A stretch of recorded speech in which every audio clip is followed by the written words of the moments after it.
ಪಾವತಿ ಇರ್ತದ, ಆ ಪಾವತಿ ಪ್ರಕಾರ ಹಣವನ್ನು ಕಟ್ಟಿ ಅವರಿಗೆ ಕೊಡುವಂಥ ಪರಿಸ್ಥಿತಿ ಆಗಬೇಕು. ನೀವು ಅದನ್ನು ಯಾವುದೇ ರೀತಿ ಯಾವುದೂ ಚೆಕ್ ಮಾಡಿಲ್ಲ ಇವರು, ಯಾವುದೇ ವಾಡಿಗೆ ಹೋಗಿಲ್ಲ, ಮತ್ತು ಯಾವುದೇ ಕಾಮಗಾರಿ ಹೆಬ್ಬಾಳ ಮೋಟ್ರುಗಳು ಸುಟ್ಟು ಅಂತೇಳಿ ನೀರಿನ ಸಮಸ್ಯೆ ಹೋಗೋದು ಬರೋದು ಅಲ್ಲಿ ಒಂದು 6 ಲಕ್ಷ ರೂಪಾಯಿ ಖರ್ಚು ಹಾಕ್ಸಿದ್ರು, ಮೂರು ಇಲ್ಲೇ ಅದಾವ ನಮ್ಮ ಬಳಿ ಬಿಲ್ಲ. ಆದ್ರೆ ನೀರಿನ ಸಮಸ್ಯೆ ಬಗೆಹರಿಸಲಿಲ್ಲ ಇವರು.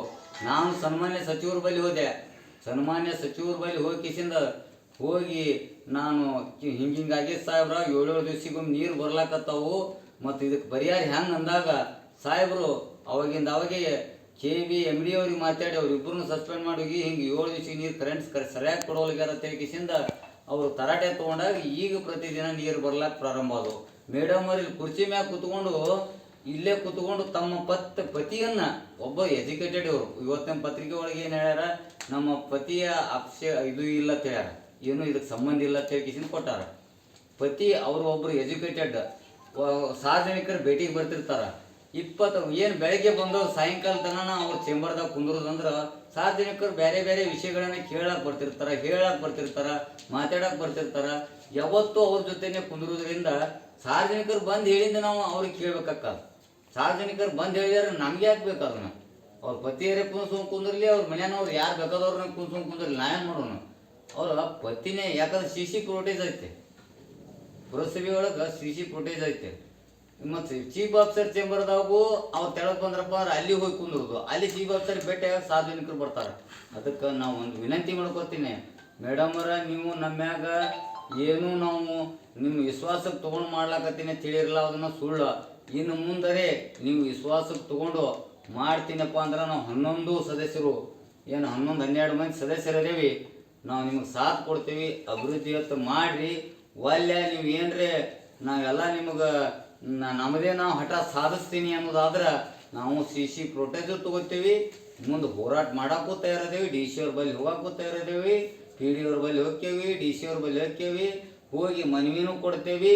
ನಮ್ಮ ಮತ್ತು ಇನ್ನುಳಿದ ಏನು ಮಾಡ್ಬೇಕು ಅನ್ನೋದು ನಾವು ತಕ್ಕ ಪಾಠ ನಾವು ಮುಂದಿನ ನಿರ್ಮಾಣದಲ್ಲಿ ಕಲಿಸ್ಬೇಕಾಗ್ತದೆ. ಎಚ್ಚರಿಕೆ ಮೂಲಕ ನನ್ನ ಸೋದರಿ ಎಚ್ಚರಿಕೆಸಿಂದ ನಾನು ಈ ದಿನ ತಡ್ಕೊಂಡೇನೆ. ಈ ಪತ್ರಿಕಾಗೋಷ್ಠಿ ಕರೆಯುವ ಉದ್ದೇಶ ಏನಪ್ಪ ಅಂದ್ರೆ ಹಿಂದೆನೇ ಕರಿಬೇಕಂತೇಳಿ ಒಂದು 8 ದಿವಸ ಹಿಂದೆ ಅದನ್ನು ನಿರ್ಣಯ ಮಾಡಿದ್ದೇವೆ.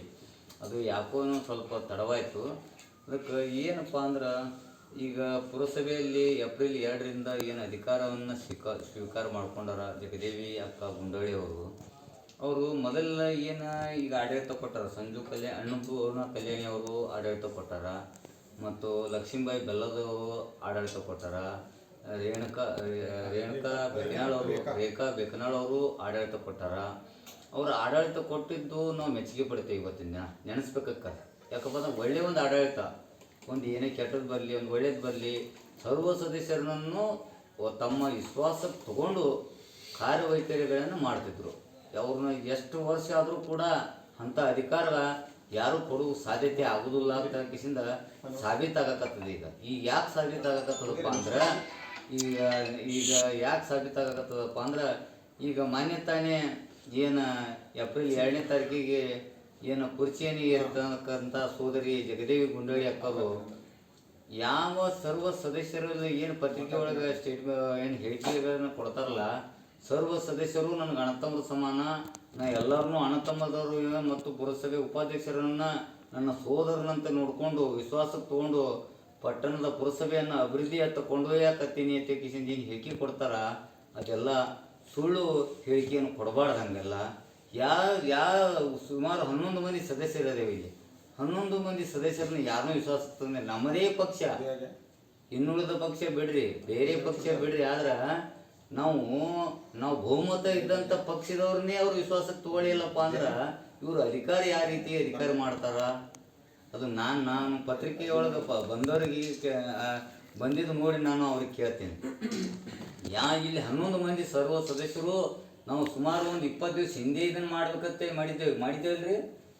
ವಿಶ್ವಾಸಕ್ಕೆ ತಗೊಂಡು ಇವರು ಒಳ್ಳೆಯ ನಮ್ಮ ಬಸವನ ಬಾಗೇವಾಡಿ ಪಟ್ಟಣದ ಹೆಂಗೆ ನಮ್ಮ ಸಚಿವರು ರಾಜ್ಯದಲ್ಲಿ ಬಸವನ ಬಾಗೇವಾಡಿ ಕ್ಷೇತ್ರವನ್ನು ರಾಜ್ಯದಲ್ಲಿ ಗುರುತಿಸ್ಯಾರ, ನಾವು ಕೂಡ ಪುರಸಭೆಯನ್ನು ಇಡೀ ನಮ್ಮ ಜಿಲ್ಲೆಯಲ್ಲಿ ಅತಿ ಉನ್ನತ ಸ್ಥಾನಕ್ಕೆ ಒಯ್ಯಬೇಕಾದ್ರೆ ನಮ್ಮೆಲ್ಲ ಸರ್ವ ಸದಸ್ಯರನ್ನು ವಿಶ್ವಾಸಕ್ಕೆ ತೊಗೊಂಡ್ರೆ ಅವ್ರು ಬೆನ್ನೆಲುಬಾಗಿ ನಾವು ಇನ್ನಾದರೂ ನಿಂದಿರ್ತೇವೆ. ಅದನ್ನು ಬಿಟ್ಟು ನೀವು ಇಲ್ಲ ಸಲ್ಲದವ್ರನ್ನ ಕರ್ಕೊಂಡು ಕೇಸಿನ ಕೂತು ಟೈಮ್ ಪಾಸ್ ಮಾಡಿ ಎಲ್ಲಿ ವಾಡಿಗಡ್ಡಾಡದೆ ಒಂದು ಅಭಿವೃದ್ಧಿ ಕೆಲಸದ ಬಗ್ಗೆ ಚಿಂತನೆ ಮಾಡದೆ ಕರಿಬೇಕ್ರಿ. ಸರ್ವ ಸದಸ್ಯರನ್ನ ಕರಿಬೇಕು. ಕರೆದು ಏನೇನು ಮಾಡೋನು, ಒಬ್ಬೊಬ್ಬರ ಬಳಿ ಒಂದೊಂದು ಥರ ವಿಚಾರ ಇರ್ತಾವೆ. ಒಬ್ಬರೇ ಸರ್ವಾಧಿಕಾರಿ ಧೋರಣೆ ತೋರಿಸ್ಬಾರ್ದು ಅಂತ ಹೇಳಕತ್ತೀನಿ ನಾ ಮೇಡಮರಿಗೆ. ಮೇಡಮರ ಸರ್ವಾಧಿಕಾರಿನೇ ಧೋರಣೆ ತೋರ್ಸಕತ್ತಿರಲ್ಲ, ಎಲ್ಲರಿಗೆ 10-11 ಮಂದಿಗೆ ನೀವು ಬೇಸರ ಆಗ್ಯಾರಿ ಅಂದ್ರೆ 11 ಆಡಳಿತ ಪಕ್ಷದವ್ರಿಗೆ ಬೇಸರ ಆಗ್ಯಾರಿ. ನಿಮಗೆ ವಿರೋಧ ಪಕ್ಷದವ್ರು ಬೇಕಾಗ್ಯಾರ ಏನು? ಹೆಂಗೆ ವಿರೋಧ ಪಕ್ಷದವ್ರನ್ನೇ ಹಿಡ್ಕೊಂಡರೆ ಅಭಿವೃದ್ಧಿ ಮಾಡಿರಿ, ನಾವು ಅದಕ್ಕೂ ನಿಮಗೆ ಬೆಂಬಲ ಕೊಡ್ತೇವೆ. ನಮಗೇನು ಬೇಕು? ಅಭಿವೃದ್ಧಿ ಬೇಕು. ನಮ್ಮ ಸಾರ್ವಜನಿಕರಿಗೆ ಏನು ತೊಂದರೆ ಆಗತ್ತದ ಬಸವನಬಾಗೇವಾಡಿ ಪಟ್ಟಣದಲ್ಲಿ 500 ಹಿಡ್ಕೊಂಡು 15,000 ತನಕ ಲಂಚ ತಿನ್ನಾಕತ್ತಾರ ಅಧಿಕಾರಿಗಳು. 500 ಹಿಡ್ಕೊಂಡು 15,000 ತನಕ ಲಂಚ ತಿನ್ನಾಕತ್ತಾರ. ನನ್ನ ಗಮನಕ್ಕೆ ಬಂದದ. ಅದನ್ನು ನಾನು ಪ್ರಶ್ನಿಸಿದಾಗ ಅಧಿಕಾರಿಗಳು ಇಲ್ರಿ ಹಂಗ್ರಿ ಹಿಂಗ್ರಿ ಅಂತ ಸಾಕ್ಷಿ ಸಮೇತ ನಾನು ಪ್ರಶ್ನೆ ಮಾಡೀನಿ. ನನಗೇನದ, ನಾ ಒಬ್ಬ ಹೋರಾಟಗಾರ. ನಾನು ರೊಕ್ಕದ ಆಸೆಗಾಗಿ ನಾನು ಈ ಕೆಲಸ ಮಾಡಕತ್ತಿಲ್ಲ. ನಾನು ಒಂದು ಬಸವನಬಾಗೇವಾಡಿ ಪಟ್ಟಣ ಮತ್ತು ನಮ್ಮ ಸನ್ಮಾನ್ಯ ಶಿವಾನಂದ ಪಾಟೀಲ್ ಅವರ ಸಾಹೇಬರ ಹೆಸರು ತರಬೇಕು. ನಮ್ಮ ಪುರಸಭೆ ಅಂದ್ರೆ ಒಂದು ಮಾದರಿ, ಒಂದು ಇಡೀ ರಾಜ್ಯದಾಗ ಇಲ್ಲಾರ್ದಂಥ ಪುರಸಭೆಯನ್ನು ಕಟ್ಟಡವನ್ನು ನಿರ್ಮಾಣ ಮಾಡ್ಯಾರಪ್ಪ ಅಂದ್ರೆ ಅಲ್ಲಿ ಆಡಳಿತನೂ ಅದೇ ಥರ ಆಗಿರಬೇಕು. ಅಧಿಕಾರಿ ಒಬ್ಬ ಪ್ಯೂನ್ ಹಿಡ್ಕೊಂಡು ಒಬ್ಬ ಚೀಫ್ ಆಫೀಸರ್ ತನೂ ಯಾವುದೇ ರೀತಿ ಏನೂ ಕೂಡ ಸಾರ್ವಜನಿಕರಿಗೆ ತೊಂದರೆ ಆಗಬಾರ್ದು, ಯಾವನಿಂದೂ ತೊಂದರೆ ಆಗಬಾರ್ದು.